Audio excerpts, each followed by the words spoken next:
Plastic tissue packaging isn't very pretty, so today I'll show you how to make a quilted tissue box cover that's both functional and decorative.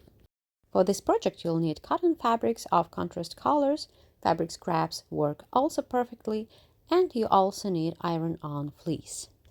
I start by measuring my tissue box. The length is about 6 inches, width about 4 and the height about 2.5.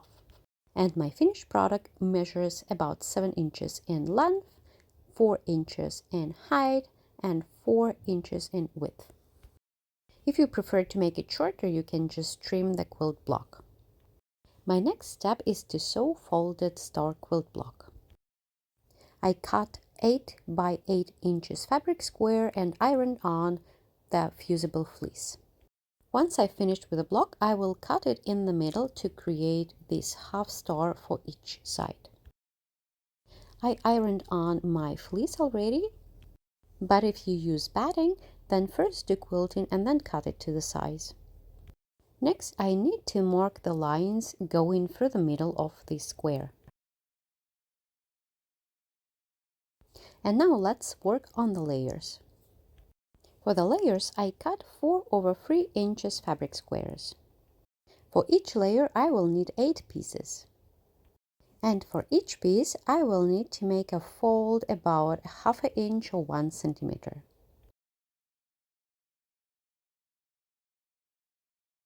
Fold it and give it a nice steam press.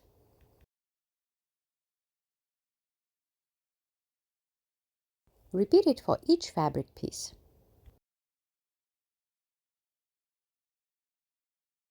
Now it's one of the most fun parts to do the layering. Take your time and experiment on fabric combinations which would work the best for your project.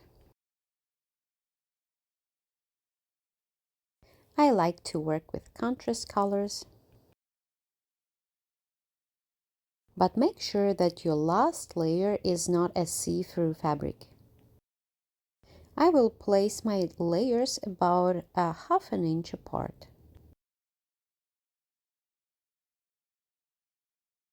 Once I lined it up nicely, I pin the entire fabric batch to keep it in place. And just like that, it stays together. And this is how I would place my first batches on the fabric square.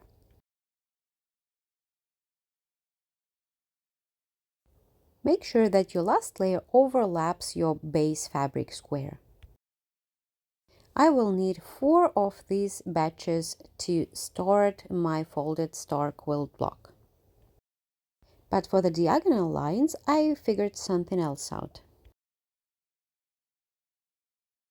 The diagonal lines are longer, so I need to cut my last piece also longer than the other 4.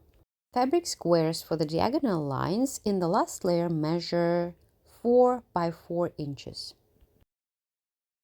This way I have 4 shorter batches and 4 longer batches of fabric squares. And as you see, this technique avoids adding additional squares to the corners. Here I am preparing my last batches before I start sewing them on. I have 8 batches with 5 layers in each, and I have 4 shorter and 4 longer batches. I start placing the shorter batches at first. Mark the middle and align this fabric batch with the markings on your base square.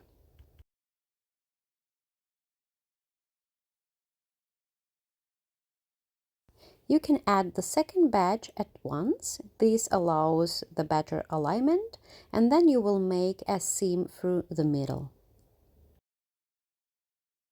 At this point, I don't do any additional markings. I trust my eyes, but if you need to, please draw a marking through the middle of these fabric pieces.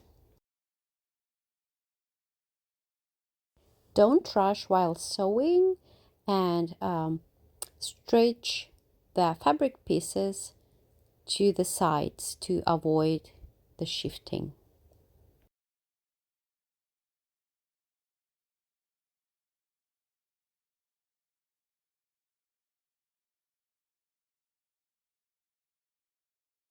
Here you go, check your seam. It has to be very straight and neat because it will show up on your quilt block.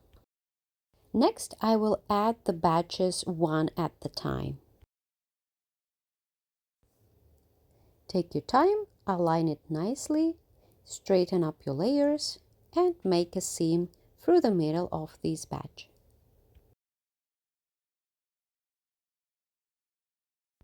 Here is a close-up on the sewing process.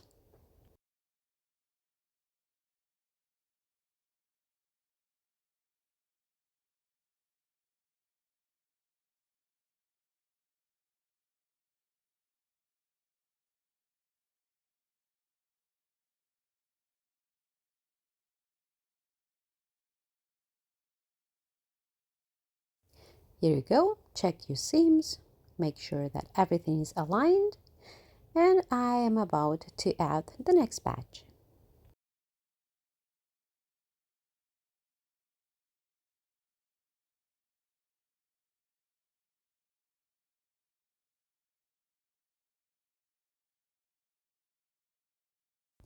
I sewed on 4 shorter batches, so now I'm about to work on the longer ones along the diagonal lines. This round is going to be a bit more tricky to sew on, so take your time, align it nicely, use additional pins if you need to. Double check your alignment before you start sewing.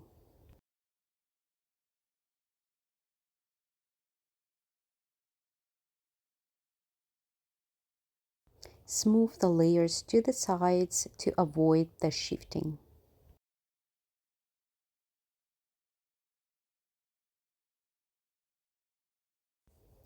Please repeat it 3 more times for another 3 diagonal lines.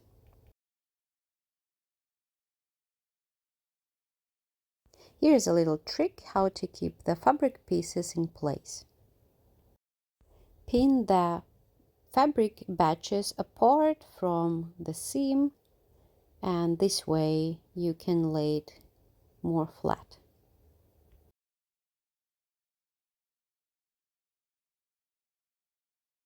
I sewed on all fabric pieces. And this is the most favorite step of this project, folding the fabric pieces. I need to open up a spot where I have the wrong sides of the fabrics. Next, I fold the fabric piece like a paper airplane towards the middle, and then I fold it again, so I completely cover the base square. You can use some sharp objects or nails to smooth out the corners and to make them crisp. And now I repeat it with the fabric piece from the other side.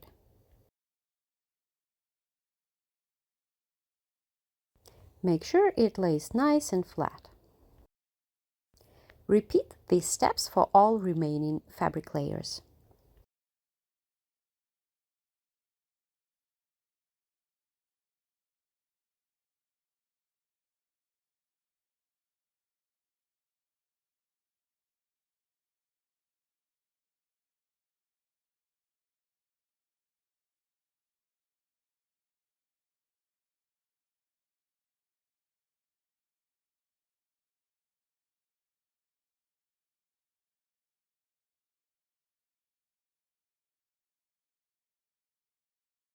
At this stage, I'm only folding, I'm not sewing anything. So I want to completely fold all the pieces first, and then I will do some quilting.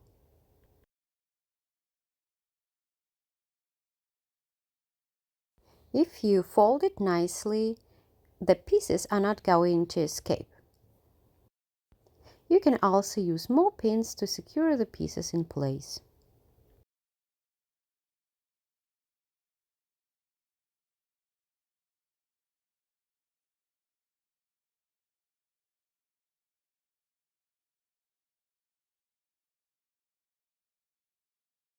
And here goes the last layer.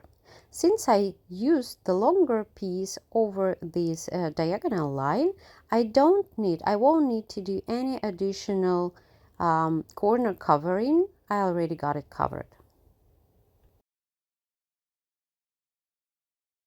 You can also decide on the way how you want to overlap these last pieces of the last layer. And in the end, I need to secure it with a pin so that my folding stays in place. First point done, and now I will repeat it 7 more times.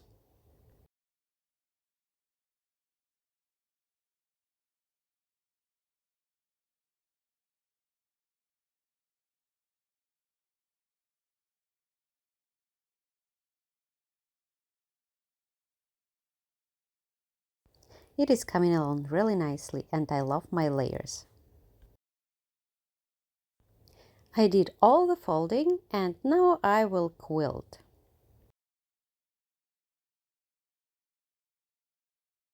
I decided to do the stitching in the initial layer and then in every third layer of the star. I'm stitching right in the middle of this layer and I'm following the star pattern.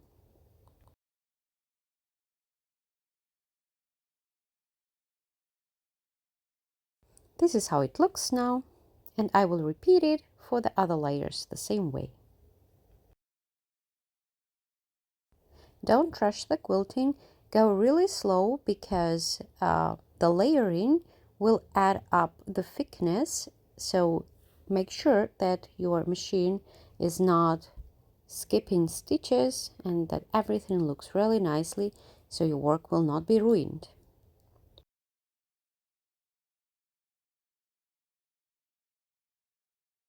I've done all the quilting I wanted, and now I'm steam pressing only the last layer of the quilt block.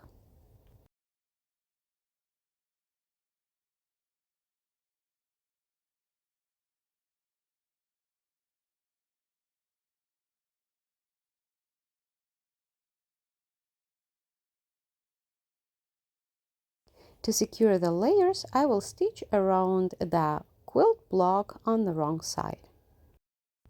If you didn't pre-cut the base square, you might trim the block first and then go around with the stitching. And now I'm trimming all the excess fabric.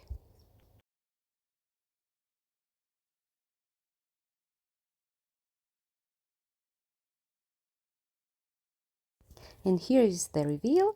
This quilt block looks absolutely stunning. Before I cut it in half for my project, I need to place 2 more seams a few millimeters apart from the middle seam to secure all the folded layers.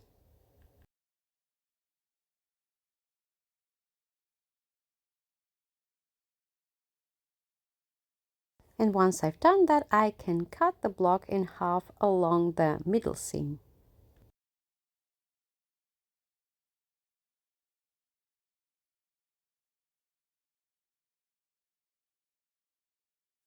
Don't worry, the layering will not fall apart because I made these stitches along the middle seam.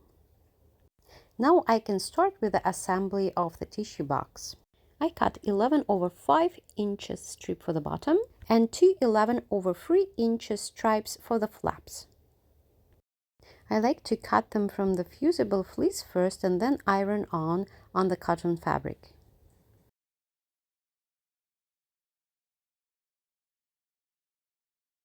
And then I cut the strips out. In the next step, I assemble the bottom and the sides parts. I mark the middle of the bottom part and I align it with the middle of the side part. And I repeat it for the other side too.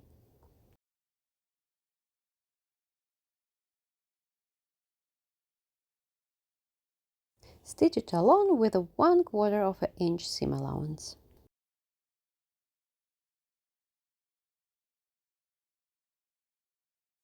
Cut out the seam allowance from the bottom. Repeat it for all 4 corners.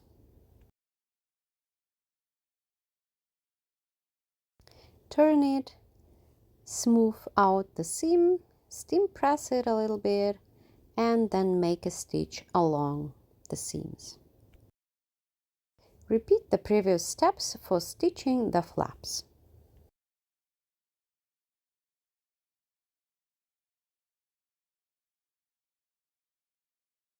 Remember to use the same seam allowance.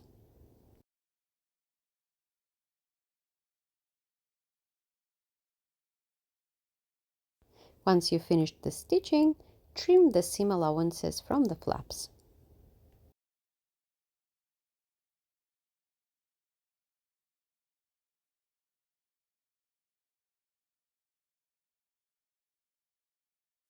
Open it up, smooth it out, give it a nice steam press, and stitch along. In the next step, I'm adding the lining. Put the parts together that the wrong sides will face each other. Cut the lining not too tight, leaving about a 1/4 inch seam allowance around. Smooth it out and pin it together nicely. Now stitch around the quilted part.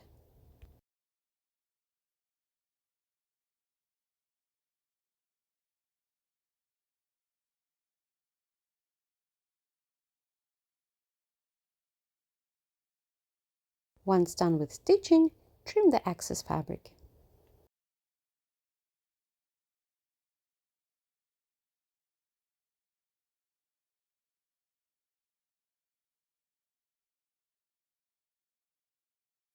Use scissors for the corner pieces.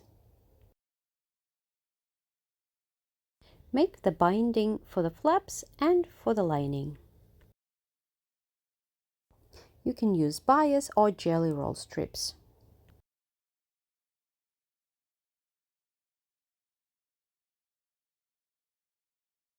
Now sew on binding to the flaps.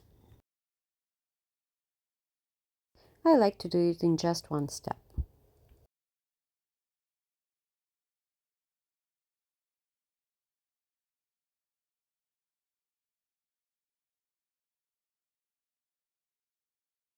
Now we are moving towards the final assembly. Fold the sides towards the bottom part so your corners match. Secure it with clips or with pins.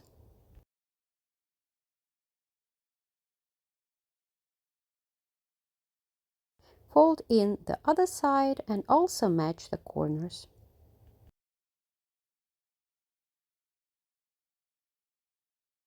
The flaps need to overlap. First, do these seams.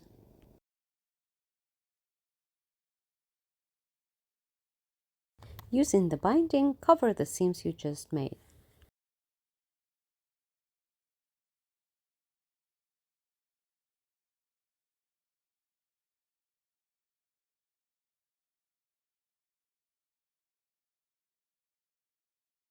And at last, we need to do the side seams and cover them with a binding.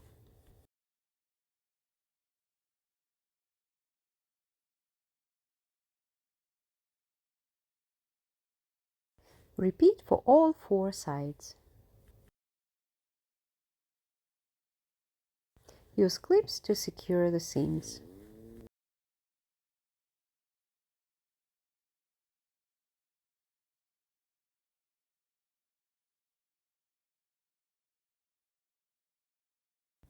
Sew on the binding.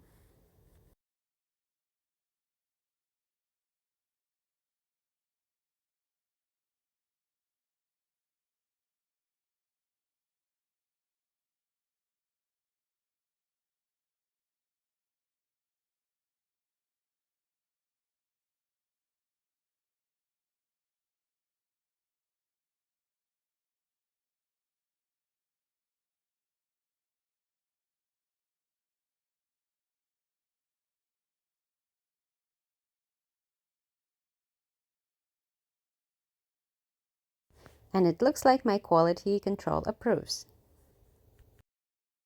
The final reveal. So excited!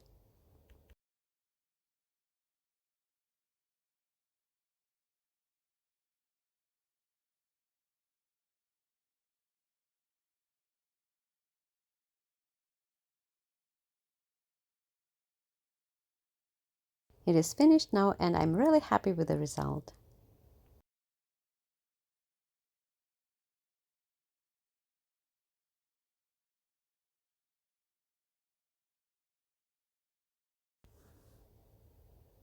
I hope this project inspired you to look at everyday items a little differently.